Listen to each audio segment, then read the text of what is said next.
আরে দাঁড়া দাঁড়া, কোথায় যাচ্ছ সবাই? আগে মা দুর্গার মুখটা একটু দর্শন করবে না? এই দেখো আমাদের পাড়ার দুর্গা ঠাকুর, কি সুন্দর না? এখন কিন্তু দুর্গা ঠাকুরের রঙের কাজ চলছে। সেদিনকে আমরা বেরিয়েছিলাম একটু শপিং করতে, আর বাড়ি আসার সময় সন্ধ্যাবেলা দেখি মা দুর্গা প্রতিমাকে। তো আর আবেগটা ধরে রাখতে পারলাম না, আমি তখনই কয়েকটা ভিডিও আর ছবি তুলে নিয়েছি তোমাদেরকে দেখাবো বলে। তো চলো, hey hi everyone, welcome back to my mini blog. আজকে একটা শপিং ব্লগ শেয়ার করছি। দিনটা ছিল বৃহস্পতিবার, থার্সডে, আর আমরা চলে গিয়েছিলাম শপিং করতে শ্রীরামপুর মার্কেটে।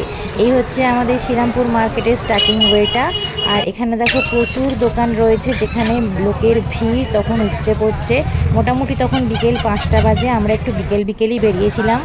আর এইখানে প্রচুর দোকান, দেখো দোকানে নানা রকমের জামা কাপড় বিক্রি হচ্ছে, শাড়ির দোকান, বাচ্চাদের জামা কাপড়ের দোকান, মেয়েদের জামা কাপড়ের দোকান, ছেলেদের জামা কাপড়ের দোকান। কিন্তু আমরা এখান থেকে কোনো কিছুই কিনিনি, শুধুমাত্র ভিডিওটা বানিয়েছিলাম তোমাদেরকে দেখাবো বলে। বাট প্রচুর মানুষের ঢল কিন্তু এখানে আসে, এবং এখানে প্রচুর লোক এখান থেকেই জামা কাপড় কেনে। তো চলো আগে আমরা এগিয়ে যাই। তারপর আমরা চলে গেলাম আমাদের প্রিয় চায়ের দোকানে, সেখানে চা খেতে। বিকেল হয়েছিল সবেমাত্র। আর আমার ছেলে এখানে দেখো কি জব করছে। হ্যাঁ, বাটার টোস্ট। দোকানে গিয়ে হঠাৎ করেই সে বাটার টোস্টের বায়না ধরে, তাকে কিনে দেওয়া হয়, তারপরেও সে একই রকম জব করে যাচ্ছে। শ্রীরামপুরের এই মার্কেটটার এই দিকে রয়েছে হচ্ছে জুতোর দোকান, সাজের জিনিসের দোকান। আর দেখো তখনও কত ভিড়, আস্তে আস্তে সন্ধে নামছে। আর এই হ্যাংলা রোলের দোকানে তো অল টাইমে ভিড় থাকে, জানি না লোকে কী এত ভালো পায়। আর এই দোকান থেকে আমি কিনে নিয়েছিলাম দুটো পায়ের অ্যাঙ্কলেট।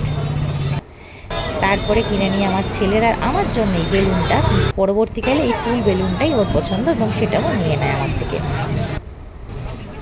দেন আমরা আস্তে আস্তে চলে গেলাম বাজার কলকাতায় কিছু ভিডিও করছিলাম। আমরা চলে গিয়েছিলাম মেল সেকশানে, একদম 4তলাতে। আর আমার ছেলে খুবই এক্সাইটেড এই লিফটের মধ্যে উঠে, অ্যাজ ইউজুয়াল।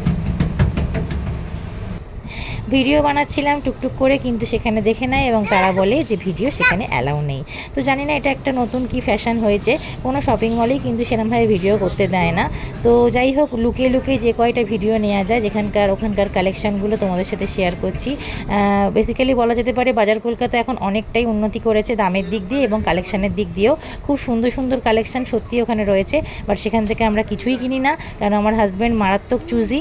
এবং সেখান থেকে আবার আমরা ট্রেন্ডসে চলে যাই। ট্রেন্ডস থেকে আমরা প্রচুর কেনাকাটি করে আমরা একটা গিফটও পেয়ে যাই।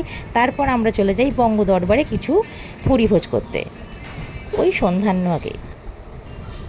তো এটা হচ্ছে ফুল অ্যাটমসফিয়ার, সেখানে কেউই ছিল না বলতে গেলে, শুধু আমরাই গিয়েছি। গিয়ে কয়েকটা ছবি তুললাম, তারপর আমরা খেয়ে নিলাম ক্রাম্পড ফিশ ফিঙ্গার, তার সাথে একটা গ্রিন স্যালাড, কিউই ডিলাইট, একটা হচ্ছে মজিটো বা মকটেলস বলতে পারো, আর তার সাথে হচ্ছে নাবাবি চিকেন।